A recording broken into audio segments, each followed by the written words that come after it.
بسم اللہ الرحمن الرحیم۔ 13 کی رات کو میں سب کو دعوت دے رہا ہوں، گدافی سٹیڈیم کے اندر جو ہاکی سٹیڈیم ہے، میں آج سب کو دعوت دے رہا ہوں کہ آپ نے آنا ہے، فیملیز نے، بچوں نے، بزرگوں نے، اور خاص طور پہ میرے نوجوانوں نے۔ کیوں آنا ہے آپ نے؟ کیونکہ ہم نے اپنی 75ویں سالگرہ کو سیلیبریٹ بھی کرنا ہے، جشن بھی بنانا ہے۔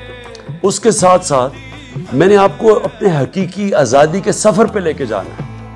اس کے ہم آخری مرحلوں میں پہنچ گئے ہیں۔ وہ ملک جو لا الہ الا اللہ کے نعرے پہ بنا تھا، ہم نے کیسے اس کو وہ ملک بنانا ہے جو سوائے اللہ کے کسی کے سامنے نہیں جھکتا۔ ایک خوددار قوم جو اقبال کا شاہین، وہ شاہین کی پرواز ہی اوپر ہوتی ہے جب وہ آزاد ہوتا ہے۔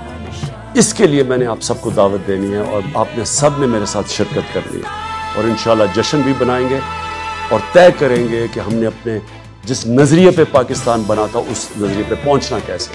پاکستان زندہ باد۔